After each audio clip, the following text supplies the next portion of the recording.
Hey everyone, it's Sniper Wolf taking a look at more Family Guy funnies.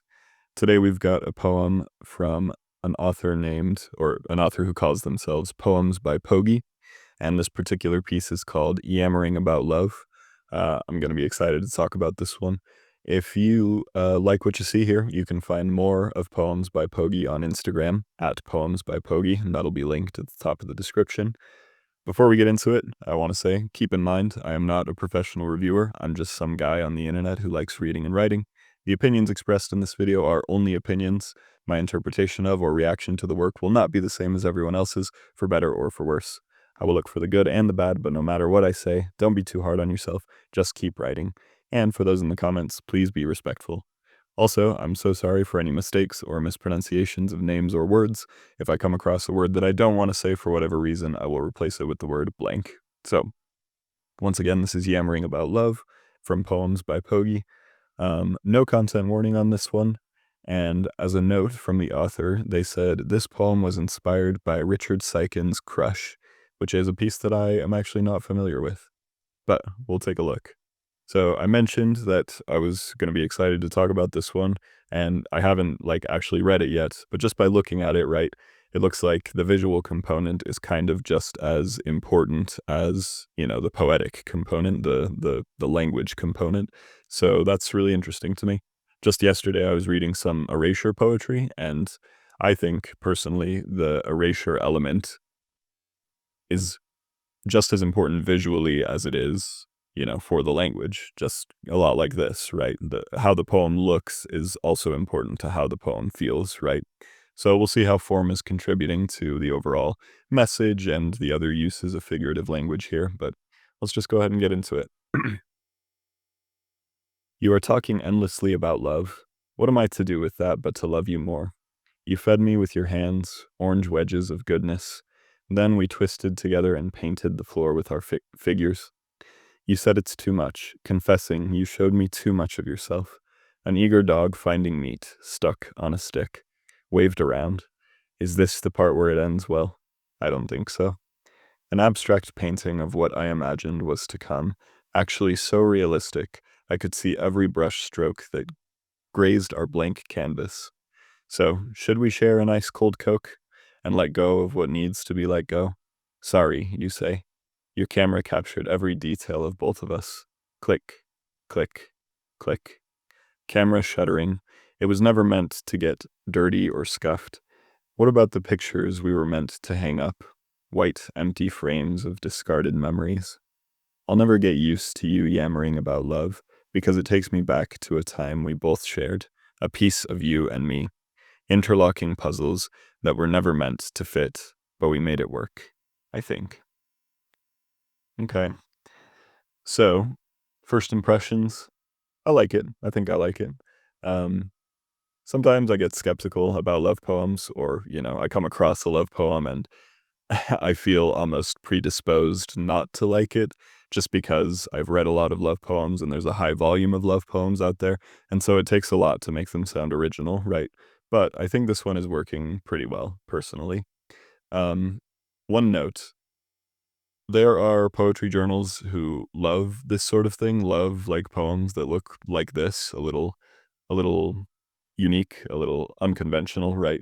And then there are poetry journals that really hate poems that look like this. So basically, the lesson, when you submit poems to a journal, just make sure you know what that journal wants. Make sure you've taken a look at what they published in the past.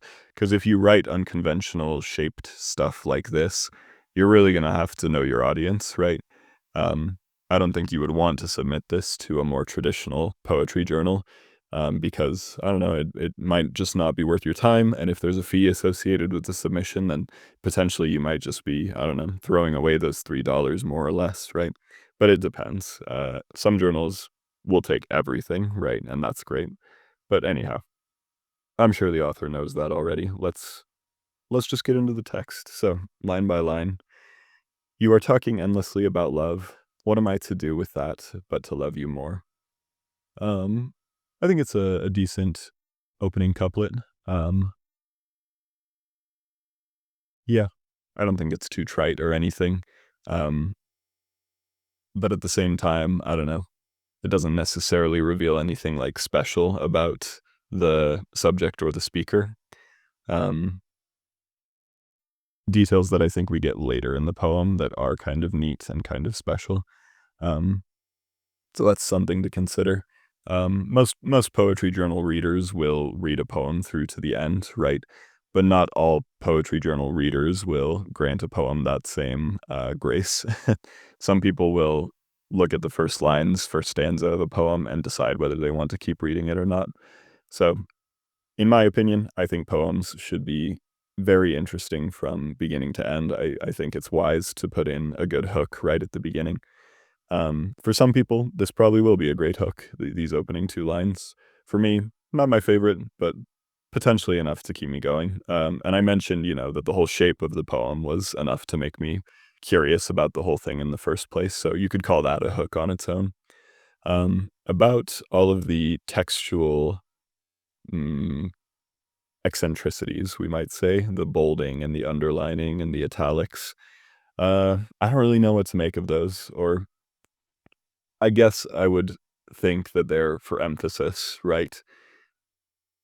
And as the author, you do have the power to emphasize things where you choose to. That I think that's part of why italics exist in the first place.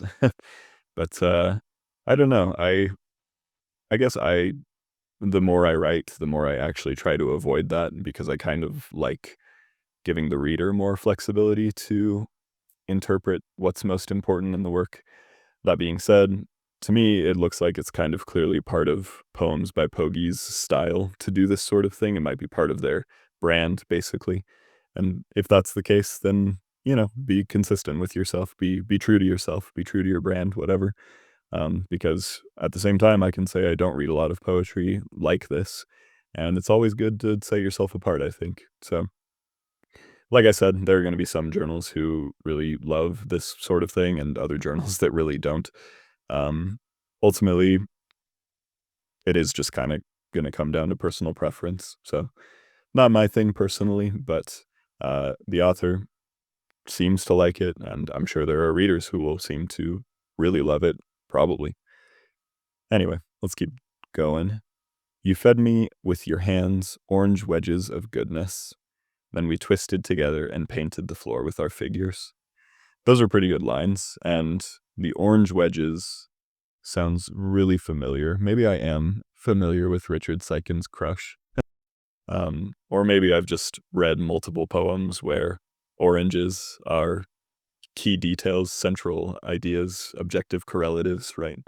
Um, but that being said, even though it's perhaps a symbol I've seen a lot, I'm not tired of it yet. I like its use here. So, "You fed me with your hands orange wedges of goodness." Goodness is perhaps an adjective that is, I don't know, too generic, potentially, but I think it has a good sound to it, so I'm not overly bothered by it. Um, and there's a tenderness there, there's an intimacy, and I like that a lot. And then, of course, the last line of this stanza, "Then we twisted together and painted the floor with our figures." Yep, again, intimacy, romance, tenderness. I like it. Yeah, it's pretty good. Second stanza reads, "You said it's too much, confessing you showed me too much of yourself." So, too much, and then too much, and maybe that repetition is for emphasis, but again, I think too much, kinda like goodness, is just generic, to be honest. Um, so I would get rid of one of those or vary one of those, right? "You said it's too much, confessing you showed me too much of yourself." That line could, be even enhanced if you replaced too much with something else, like, "Confessing you showed me," all I can think of is the Spanish word now, demasiado. "Confessing you showed me, um, vast horizons of yourself," something like that, right? Not that exactly because, I don't know, that sounds a little bit cliché, but, something that still communicates too much, but maybe, gets more poetic than that. "An eager dog finding meat, stuck on a stick, waved around." So that, I think, is a strong visual, and I guess on my initial reading, I wasn't quite sure how it tied to the first 2 lines of the stanza. Let's see. "You said it's too much, confessing you showed me too much of yourself. An eager dog finding meat, stuck on a stick." I guess I'm confused as, like, if the lover is has shown too much of themselves, then I would think that they're the ones waving the meat around on the stick, right? And then the speaker is the dog biting, getting nearer to it, right? That was my interpretation, and yet it doesn't feel like it's actually written that way. It's written, I think, as if the lover is the dog, right? I hope that makes sense, right? Because to me, it seems if the lover is showing too much of themselves, it's because they want the speaker to stay, right? And so if they want the speaker to stay, then they would be the ones waving meat at them. I think that is making sense, right? Why that's creating some confusion for me. But like I said, it is a strong visual, I think. And then third stanza reads, "Is this the part where it ends well?" I don't think so. Um, Not sure how I feel about that stanza. Yeah. Sorry, I don't have much more to say than that. I guess I'm just looking right now and kind of weighing whether the poem would read so differently if that stanza wasn't even there, right? Um, and I don't know. Part of it too might be my personal preference creeping in again, where I don't necessarily love the bold italic underline and then the bold here. Just personally not my thing, right? Um, yeah. Just something to consider, right? Maybe there's a way to rephrase the lines so that they come off as maybe stronger or, yeah, more necessary. But again, keep in mind my personal biases here when I say that. Let's move on to the fourth stanza. An abstract painting of what I imagined was to come, actually so realistic, I could see every brushstroke that grazed our blank canvas. So again, actually kind of falls in the same vein to me as too much and goodness, where it just kind of feels like a generic word. Like, so it's an adverb, right? It ends with ly, and yet I don't know. It feels like a kind of a placeholder adverb where the word actually. I feel like it's not really modifying that much, right? Like, I feel like when you describe something, it's already sort of implied that it's actual, right? I hope that makes sense. To me, it kind of reminds me of the way people use literally nowadays, because for one thing, they don't always mean it literally. But for another thing, it kind of just feels like a placeholder modifier, right? Like, unless you're describing something like truly, truly incredible, truly unbelievable, words like actually and literally, I don't feel like they carry that much weight, but that's just one guy's opinion. Let's actually look at the stanza beyond that one word.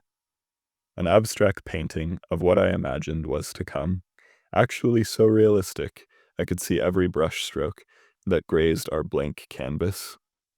Mm, this feels a little unlike the symbols that have come before, unlike the oranges or the dog. I don't know, because again, painting is a symbol that you see a lot in literature. And this stanza, I feel, isn't quite making it its own, isn't quite making it unique enough for my tastes. Like, you think about all of the paintings in literature or in poetry, all of the ways that people have used that symbol or that metaphor, and you have to kind of ask yourself, what is it that makes this painting different from all the other paintings across literature, right? And I'm not really seeing a very clear distinguisher personally. Distinguisher, I hardly know her, sorry. And I guess there's kind of some contradictions where it's like, it's an abstract painting, but it's also realistic. And I think with different language, that contradiction could actually be kind of neat, where it could be like, the painting looks abstract to everyone else, but to me, it's hyper realistic, right? To me, I see everything that's going on as the author intended, just to kind of hit home that metaphor of like, I know you better than anyone else does, or vice versa, right? So, some things to consider with that stanza. I think there are more ways that you can really build on that symbol and make it more unique, more your own, and maybe a little more impactful, right? And that takes us to the fifth stanza. So, should we share an ice cold Coke and let go of what needs to be let go? Sorry, you say. I don't know, I kinda like that stanza, I kinda like the question, "So should we share an ice cold Coke?" I don't know, that to me feels like a very specific detail about this relationship, almost like an inside joke, right? And I don't know, to me, inside jokes are kind of hallmarks of a good relationship, of long-lasting relationships, right? All couples develop inside jokes as they go on, right? So I kind of like, the detail almost feels out of place, but personal. Like, I understand that it has more meaning to the speaker probably than it does to me, and I kinda like that. Um, as for let go of what needs to be let go, it's fine. It's accomplishing what it needs to, I think. And then the subject apologizes. Excuse me, sorry. The subject apologizes. Um, I think it's a fine stanza all in all. Yeah. I don't know that it needs any changing necessarily. And I kinda like that the way sorry implies, like, so the speaker asks, "So should we share an ice cold Coke?" And then I take sorry to mean, like, "No, I can't. We can't do that," right? Something like that. Um, yeah. So we once had this loving relationship, and now it kinda seems like it's deteriorating, moving into a breakup, probably, but we'll see. Let's see, stanza 6, right? 1, 2, 3, 4, 5, 6. Your camera captured every detail of both of us. Click, click, click. Camera shuttering. It was never meant to get dirty or scuffed. What about the pictures we were meant to hang up? White empty frames of discarded memories. Hmm. I kind of, in some ways, feel the same way in this stanza as I did with the painting stanza, where it's like, make the camera a little more unique as a symbol. I really like where it says, "It was never meant to get dirty or scuffed." I think that's a pretty unique image, this camera that, captured the relationship is now dirty and scuffed. Like, maybe that metaphor is, I don't know, a little on the nose, but I don't know, to me it's working. It's accomplishing exactly what I think it is trying to. Yeah. Um, and then what about the pictures we were meant to hang up? White empty frames of discarded memories. That's fine, I suppose, but I don't know. I almost think that could be even more impactful. Like, it's relatable where, I don't know, people get out of relationships and then they have pictures that suddenly they don't know what to do with, right? Do they keep them? Do you delete them? It's hard, right? And I think you could go deeper with that personally, this idea of, we took so many pictures together and now what do we do with them, right? That could be a really relatable sentiment that I think you could hit home even harder personally. Yeah. As for how you do that, that's gonna be up to you. Sorry. I'm not good enough to tell you how to do that off the top of my head. But with that, let's move into our last stanza. I'll never get used to you yammering about love, because it takes me back to a time we both shared, a piece of you and me, interlocking puzzles that were never meant to fit, but we made it work, I think. Another thing, I don't really love ellipses in poetry or, repeated use of periods. Um, it kind of falls into the same personal preference thing with like underlining and bolding and italicizing where it's like, you know, if you want to emphasize something here, like I think there are other ways you can do it. I think it's I don't know. I think maybe it's holding the reader's hand a little too much, but again, that's just a personal thing. Up here, I think it made more sense, it's demonstrating that there's a long period of time between each photo being taken, and so that's significant. But here, I don't know, it's like you want the reader to pause so badly that you have to use all of these ellipses, and I don't know. Maybe there are other ways to create that effect within the reader, right? Now, as for the stanza on the whole, um, I'll never get used to you yammering about love because it takes me back to a time we both shared. I guess I'm kinda curious about, like, what the relationship looks like now between these 2 people, because it sounds like, they had a really passionate relationship, and it kind of, slowly disassembled, kind of slowly fell apart, right? Um, and yet they are still hanging out and still like yammering about love, quote unquote. It's not unheard of, for couples to remain friends, to keep talking when the relationship is over. But I guess I just want more info about that. Like how how does this relationship work between them that they're still friends and one can still yammer about love to the other? Does that make sense? Does it make sense why I want more there? To me, that just seems like really interesting that they could go from having this really, really passionate relationship to just now, I guess, talking casually about love with each other. I don't know. It's odd. It's curious to me, I guess. So yeah, I'd kind of like more there if I'm being honest. Like I said, I think what I loved most about this piece were some of these more unique details, like should we share an ice cold Coke and fed me with your hands orange wedges of goodness. I really like those pieces, even if maybe the orange wedge thing isn't literal, but I don't know, I still liked it as a metaphor too. So I kind of want more of that if I'm being honest. I want more personal details, more of these inside jokes maybe, and I guess more about, these two people.